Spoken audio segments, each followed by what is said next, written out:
Hi everyone, this is Rajasekhar. ఈ వీడియోలో మనం meant to, meant to be, meant for వీటిని మనము సెంటెన్సెస్లో ఏ విధంగా ఉపయోగించాలి, ఎటువంటి సందర్భంలో మనం ఉపయోగించి మాట్లాడాలో ఈ వీడియోలో మనం నేర్చుకుందాం.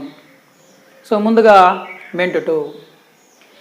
మెంట్ టుని ఎటువంటి సందర్భంలో ఉపయోగిస్తామంటే, it is used to talk about a particular responsibility or duty of a person or thing. అంటే ఒక పర్సన్ యొక్క లేదా ఒక వస్తువు యొక్క పర్టికులర్ రెస్పాన్సిబిలిటీ, డ్యూటీ కోసము మనం మెంట్ టుని ఉపయోగిస్తాం. అంటే ఒక సబ్జెక్టు దేనికోసం ఉద్దేశించబడ్డాడు, ఏ పని కోసం ఉద్దేశించబడ్డాడు అని తెలియజేసేటువంటి సందర్భాల్లో మనం ఈ మెంట్ టుని ఉపయోగిస్తాం. స్ట్రక్చర్ ఏ విధంగా ఉంటుందంటే, subject plus be plus meant to plus verb 1, subject plus be plus meant to plus verb 1. So ఇక్కడ బీ అంటే am, is, are, was, were. So present గురించి మాట్లాడేటప్పుడు యామ్, ఈజ్, ఆర్ను ఉపయోగిస్తాం. పాస్ట్ గురించి మాట్లాడేటప్పుడు వాజ్, వర్లను ఉపయోగిస్తాం. ప్రజెంట్ గురించి మాట్లాడేటప్పుడు సబ్జెక్ట్ ప్లేస్లో ఐ ఉన్నప్పుడు యామ్ ఉపయోగిస్తాం. ఈసీ ఇట్లు ఉన్నప్పుడు ఈజ్ ఉపయోగిస్తాం. We, you, they and any plural nouns ఉన్నప్పుడు ఆర్ను ఉపయోగిస్తాం. అదే పాస్ట్ గురించి మాట్లాడేటప్పుడు సబ్జెక్ట్ ప్లేస్లో I, he, she, it and any singular noun ఉన్నప్పుడు వాజ్ ఉపయోగిస్తాం. We, you, they and any plural nouns ఉన్నప్పుడు వర్ను ఉపయోగిస్తాం. సో ఎగ్జాంపుల్ చూద్దాం. టీచర్స్ ఉన్నది బోధించడానికే. టీచర్సు బోధించడానికే ఉద్దేశించబడ్డారు. వాళ్ళ యొక్క డ్యూటీ ఏమి? బోధించడం. So teachers are meant to teach. Teachers are meant to teach అంటే టీచర్సు బోధించడానికే ఉద్దేశించబడ్డారు. అలాగే డాక్టర్సు రోగులకు ట్రీట్మెంట్ చేయడానికే ఉద్దేశించబడ్డారు. డాక్టర్స్ ఉన్నది రోగులకు ట్రీట్మెంట్ చేయడానికే. Doctors are meant to treat patients. Doctors are meant to treat patients. అలాగే వాట్సాప్ ఉన్నది కమ్యూనికేట్ చేయడానికే. వాట్సాప్ కమ్యూనికేట్ చేయడానికే ఉద్దేశించబడింది. WhatsApp is meant to communicate. WhatsApp is meant to communicate అంటే మనము మెసేజెస్ని ఎక్స్చేంజ్ చేస్తూ ఉంటాం. అంటే WhatsApp is meant to exchange messages. WhatsApp is meant to exchange messages. అలాగే గడియారాలు ఉన్నాయి. గడియారాలు వాటి పని ఏమిటి? టైం చెప్పడం. అంటే గడియారాలు టైం చెప్పడానికే ఉద్దేశించబడ్డాయి. గడియారాలు టైం చెప్పడానికే ఉద్దేశించబడ్డాయి. Clocks are meant to tell the time. Clocks are meant to tell the time. అలాగే క్యాలిక్యులేటర్ ఉంది. క్యాలిక్యులేటరు లెక్కించడానికే ఉద్దేశించబడింది. దాని పని లెక్కించడమే కదా. కాబట్టి calculator is meant to calculate. ఆ calculator is meant to calculate. అలాగే నా వీడియోస్ ఉన్నాయి. నా వీడియోస్ దేనికోసం ఉద్దేశించబడ్డాయి? ఇంగ్లీషు బోధించడానికే. నా వీడియోసు ఇంగ్లీష్ బోధించడానికే ఉద్దేశించబడ్డాయి. My videos are meant to teach English. My videos are meant to teach English. అలాగే పండుగలు ఉన్నాయి. పండుగలు దేనికోసం ఉద్దేశించబడ్డాయి? సంతోషాన్ని తేవడానికే. పండుగలు సంతోషాన్ని తేవడానికే ఉద్దేశించబడ్డాయి. Festivals are meant to bring happiness. Festivals are meant to bring happiness. అలాగే స్కూల్ యూనిఫామ్ ఉంది. ఈ స్కూల్ యూనిఫాము ఎందుకు ఉద్దేశించబడింది? అందరూ ఒకే రీతిగా సమానంగా ఉండాలని. So a school uniform is meant to symbolize equality.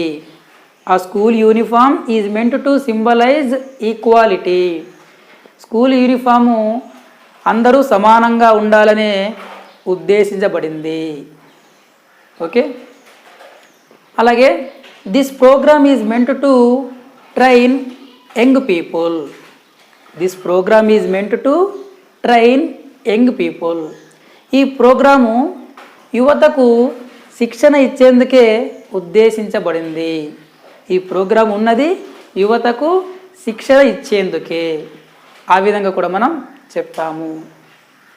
So ఈ విధంగా మనము పలానా సబ్జెక్టు పలానా పని కోసము పలానా డ్యూటీ కోసము ఉద్దేశించబడింది అని చెప్పడానికి మనం subject plus be plus meant to plus verb 1 ఈ స్ట్రక్చర్ని ఉపయోగించి మనం మాట్లాడతాం.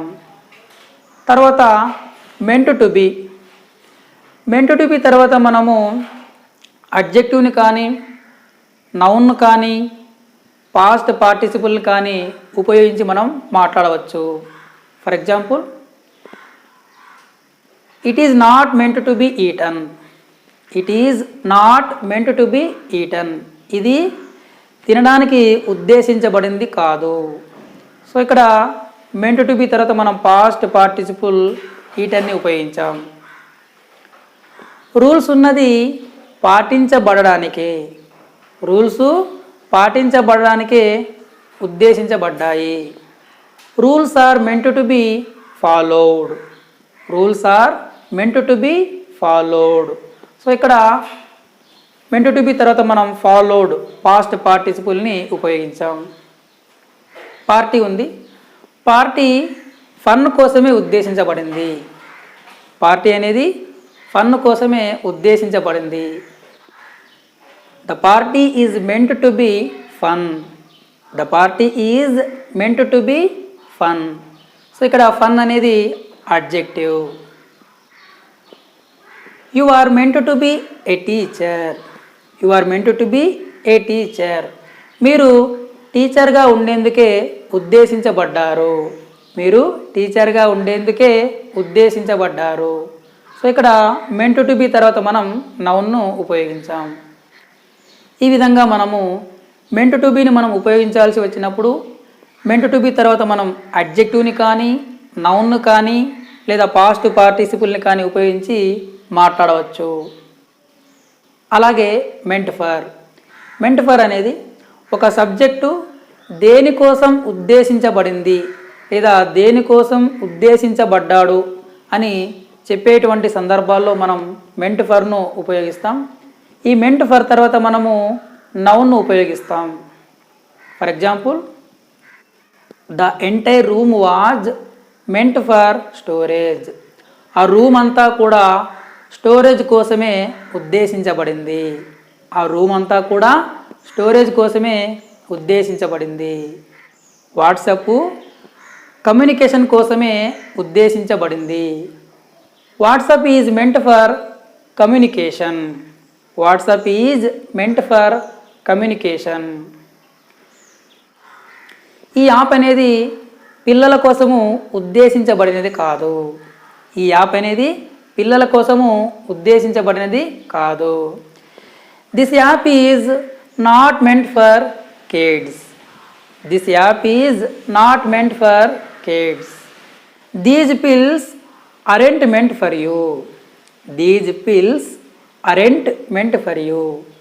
ఈ మాత్రలు నీ కోసం ఉద్దేశించబడినవి కావు. ఈ మాత్రలు నీ కోసం ఉద్దేశించబడినవి కావు. అలాగే మనము లైబ్రరీకి వెళ్ళాము లేదా బుక్ స్టోర్కి వెళ్ళాము అనుకోండి. అక్కడ మనం ఒక పుస్తకం అడిగాము. Is this grammar book meant for us? Is this grammar book meant for us? ఈ గ్రామర్ పుస్తకం మా కోసం ఉద్దేశించబడినదా? ఈ గ్రామర్ పుస్తకం మా కోసం ఉద్దేశించబడినదా? ఆయన ఇలా చెప్పాడు, no, this book is not meant for you. This book is not meant for you. ఈ పుస్తకము మీకోసం ఉద్దేశించబడినది కాదు. ఈ పుస్తకము మీకోసము ఉద్దేశించబడినది కాదు. This book is meant for primary students. This book is meant for primary students.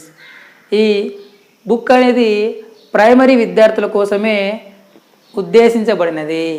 ఆ విధంగా మనం ఉపయోగిస్తాం. అలాగే యూట్యూబ్ అనేది కేవలము ఎంటర్టైన్మెంట్ కోసం ఉద్దేశించబడినది కాదు.